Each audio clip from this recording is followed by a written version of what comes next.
Right. So we will be working with a silo simulator today, and you can go there, through simulations and silo simulator right here.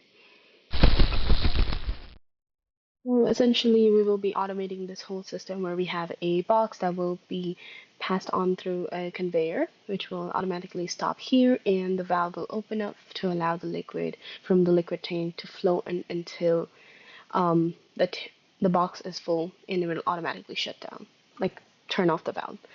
And before we start there, I'm going to quickly go over the parameters that we'll be using today. As for digital inputs, we have our start and stop button right here. Our start button is a normally open push button that will start the system, and the stop button is a normally closed button to stop the system at any given point. So essentially what that does is that it will stop the motor, and it will also close the solenoid valve in case it's on during that time. And we also have some other digital inputs like the proximity sensor over here, which is used to detect if the box has reached its tank position. It produces a logic high when the box is in the tank's position, and we'll use this information to accurately stop the motor at that point. We also have another digital input, which is our level sensor over here, which is used to detect the level of the liquid in the box itself. So it produces a logic high when the liquid in the box has reached its maximum level, and we will essentially use this information to control the solenoid valve to turn it off. As for our digital outputs, we have our motor over here, which will control the conveyor belt. We also have a solenoid valve over here, which is used to open and close the liquid tank to allow the liquid to flow into the box. Last but not least, we have some indicator lights as our digital output as well. We have run, fill, and full. So these indicator lights indicate the system status. We have run to indicate that the system is running, fill to indicate that the box is being filled, and full to show that the box is full. So these kind of indicator lights are useful to provide visual feedback on how the system is running.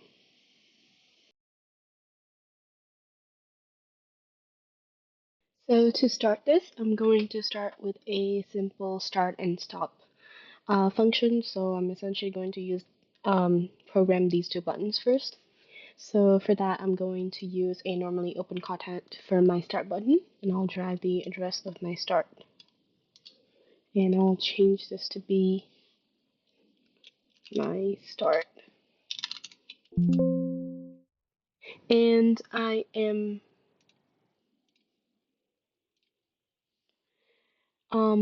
normally back in wait, I should rawr, redo.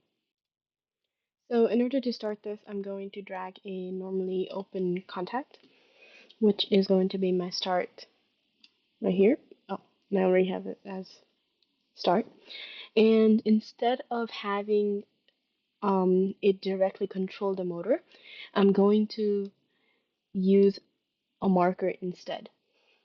So essentially what a marker is, it's an internal memory bit or a location to track how the program is working. And the reason why I'm using this is because I want to use the same marker to control the motor and the valves. So as well as the light signals. So instead of just having it all rely on start signals, I'm going to use that marker as a variable. And that it's much simple. I am going to So to address it, I will just simply double click on it, and I will name this as B3 colon 0/0. So that would be my marker over here, and I'm going to rename this as a marker 1 to be more specific. And I'm going to then start a rung where I'm basically going to have a latching contact. And right here. So I'll have a normally open contact, and I'll drag the address right here. So essentially once the my marker is activated, it keeps on activating. And once that's happened, I will turn on the motor. So I'll have another normally open contact, and I will drag the address of the marker. So what this does is once my marker has been activated, I'm going to turn on the motor. So I'll copy the address of the motor right here, and I'll rename this to be, oh, motor. And I'm also going to add a normally open contact right here for the stop button right here, and I'll rename this to be stop. So essentially what happens is once I start the program, it will activate the marker and it will continue activating the marker until I press the stop button. But once that marker has been activated, it will simply start the motor. And let's see it in action. I'll download the code and I'll run it. So as you can see, once I press the start button, it keeps on going. And once I press the stop button, it stops working. And that is the basic fundamentals of it as of right now.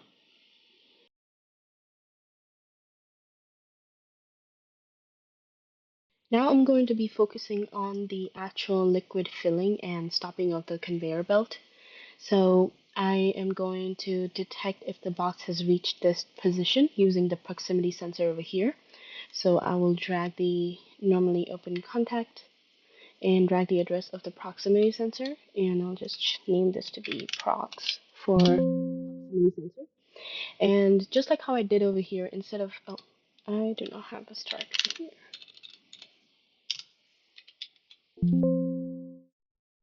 So instead of having the start button directly control the motor, I instead use a variable or a marker over here. So I'm going to use the same thing. I'm going to use a marker because I will require that marker to control both the valve and the motor. So I find it easier to just use a marker here. So I will rename this marker address to be B30 slash 1. Oh, B3 colon 0 slash 1. And I will edit this to be marker 2. And I'll have a latching contact over here, so I'll bring a rung in and I'll drag the address there. And I'll have another normally open contact and I'll drag the address of this marker 2 over here. So essentially what this does is once my proximity sensor goes off, it also turns my markers to be high. And using this value, I'm going to first turn on the valve. So I can do that by adding a normally open contact, and I'll drag the marker right here. And once that's done, I'll drag a output, and I'll drag the address of the valve over here. So I'll rename this to be valve. So once my proximity sensor goes off, my valve opens, essentially. And once my proximity sensor goes off, I also want to stop the motor so that the box can continue filling without it moving forward.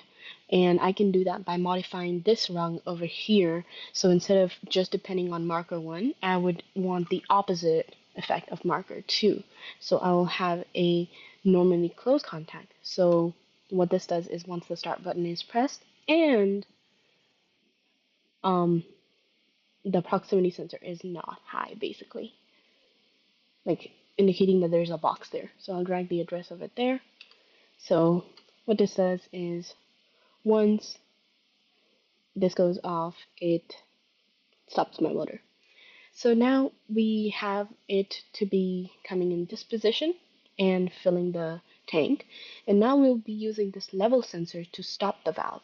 And we can do that by adding another normally open contact. And I'll drag the address of my level sensor, and I'll just rename this to be level for level sensor. And like I did over here, I'm going to use another marker. So I will give this marker address of B30 slash 2. And I'll just change this to be marker 3. You can always change these marker names to be more reflective of whatever you're working with, so that it makes sense. But as of right now, I'm just going to use 1 through and 3 as markers. So once my level sensor is on, it will show the marker. And basically, it will turn the marker to be high. And once that happens, I want to stop the valve. So what I'm going to do is right here, I'm going to modify this rung now. So I want the opposite effect like I did over here. So I'm going to have a normally close, close contact over here. And I'll drag the address of marker 3. So that will shut my marker. And another thing I want over here is that I want a latching effect. Latching. So I will drag that there and drag this over here. And drag the marker 3 right here. Okay, so hopefully that should work. And let's download the code. Oh, I can reset the simulation. Download the code and run it. So once you can see, my conveyor belt has started. I can also download it and run it, and hopefully this should work. Oh, there you go! Yay! So I do have to download everything, and I'm going to do a fewer scans so I can show it to you much slower. So I'm just going to send to simulation, all the table, and simulation, set that, check and reset all the markers and counters, simulation. So essentially what's happening is my conveyor belt starts and my proximity sensor goes off. And once that happens, it turns on the valve and then it also stops the motor. And once my level sensor detects that the liquid has been filled, the box has been filled, it will turn off the solenoid valve. Now what we want to do is we want to continue this conveyor belt. So we want to resume it. And we can do that by modifying this rung right here.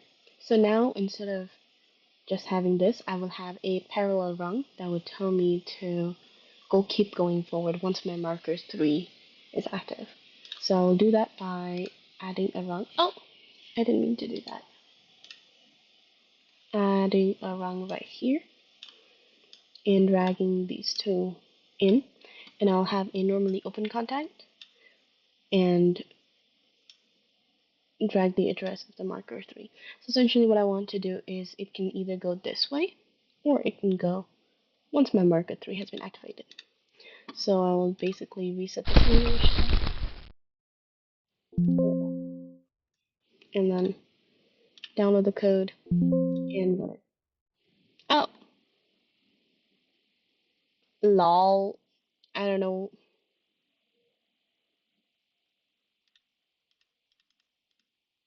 Hmm. Hold on a second. I think I might have to reset it and reset all the timers and counters. It's like also alright, so I'm going to download the code again and run it, and hopefully it should run this time. I'll do a smaller scan so it goes by slower, and I'll start it. So as you can see, the proximity sensor detects it, stops the motor, turns on the valve, and it keeps on going. However, it's not going to work this time, and you know why? It is because our markers have never been cleared. So it only works for one loop because our marker is made such that it keeps on holding on to that value. So essentially what we need to do is after each loop, we want to reset it. So I will do that by just setting off right. So I can reset the markers by, and we're going to be resetting them by using this proximity sensor over here. So essentially, once my proximity sensor um, detects that there is no longer any boxes in here, as in the boxes has already gone past this, I will reset it, the markers. So the marker will be going back to low. And I will drag the address of the proximity sensor right here. as well as here. And hopefully it should work. So I'm going to download the code, run it, and start. And it fills it up and goes. And hopefully the second one should work as well. And it worked! So it keeps on going on a loop until however many boxes there are.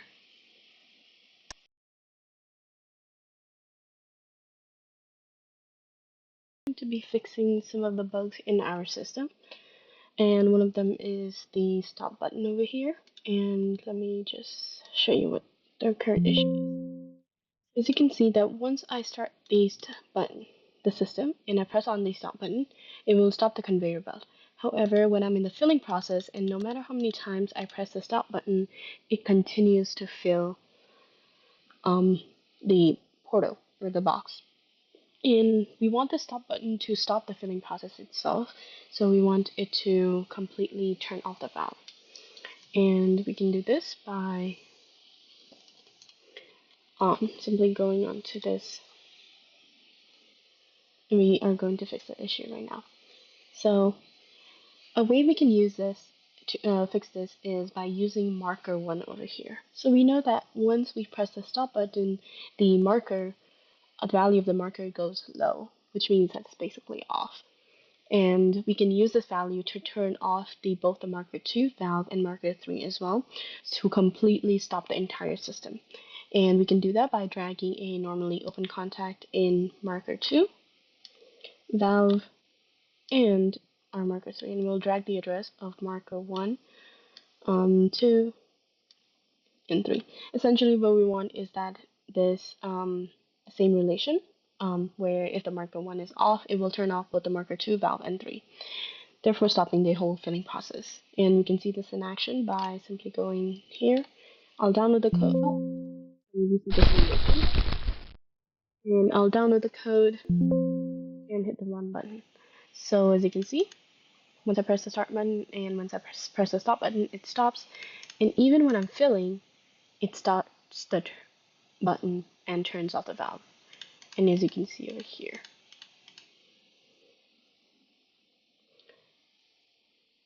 our second bug is something like this. Let me show you real quick. And when I run the program, we were successfully able to stop the filling process. However, if you notice that if I press on start stop, keep doing that, you can see that the box moved a little every single time I pressed on my start button. And I will try to lower the speed and show it in a more slower setting. So right here, I press the start, and you can see that it shifted so much that now when I press the start button, it starts. It completely misses the box and spills everywhere.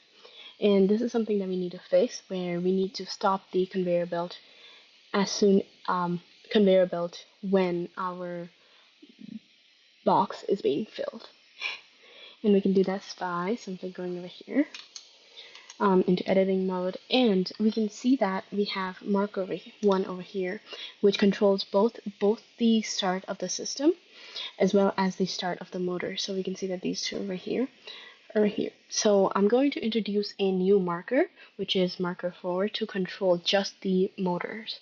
And we can do that by introducing a rung over here, and I'll drag the marker 1 in here. And just like how I did with marker 1, I will have another output coil, and I will give it the address of B303. And name this to be marker 4.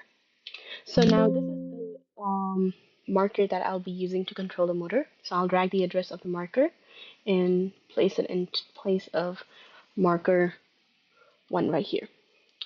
So now this marker 4 will control the motor. However, we want a condition to be that when the box is in the location, we want the conveyor to be fully stopped. And we can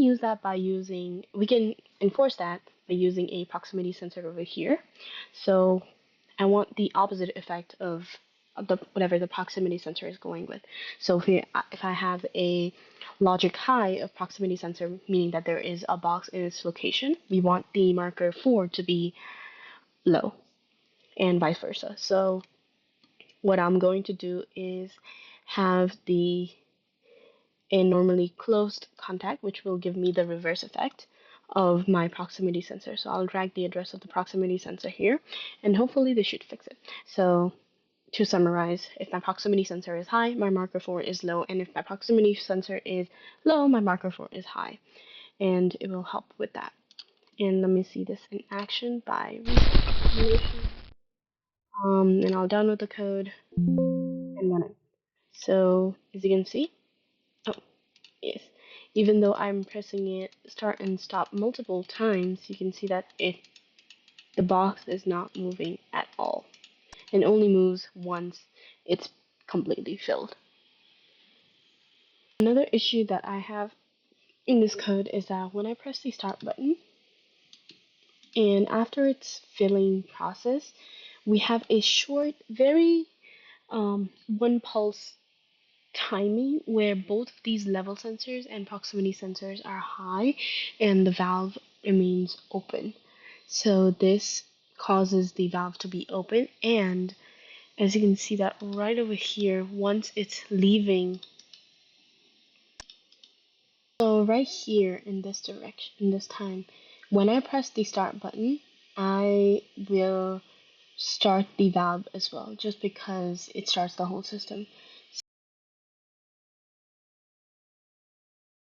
So it is a mechanical flaw that we need to fix, and we can do that by simply just going here, and I'll reset my simulation. And we will have a normally close contact, so the reverse of the start position. So what we essentially want is that we want to have the valve off when we press on this start button. So because we want an opposite action, I'm going to use a normally close contact, and I'll drag that over here, and I will drag the address of normally start button. So what this does is that once both of my level sensors are off and I press onto the start button, it's not going to allow the valve to open. And we can see this in action by simply downloading the code, running.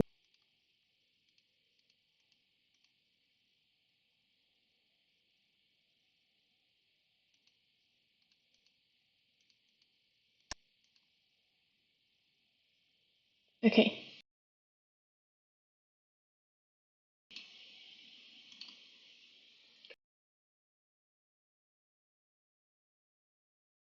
As for the last tip of my tutorial, I'm going to be using these indicator lights. So starting with the run, I want to run this indicator light once the conveyor belt is actively running, and that is this area right here. So once my motor starts running, I want to start my run light. So in order to do that, I will just import a rung over here, over here, and I'll drag my motor right in. And during that time, I want to also run the indicator light. So I will have another output coil, and I will drag the address of run right here, and I will rename this to be run. Similarly, for me to run my fill, I want to run this indicator light once my valve is running. So that would be this position right here. So I will have another rung over here. I'll drag my valve inside, and I'll have another output coil and drag the address of fill and rename this to be fill. Lastly, the full is once my marker 3 is also high. So this means that the box has been filled, and my level sensor shows that the box has been filled. So I can simply do that by having another rung here, drag that, and add another output coil inside. And I'll drag the address of full right here, and I will edit this to be full. And there you go. So let's see this in action and see if it works. So I will download the code and run it. And as you can see, it runs, it's being filled, and it's full.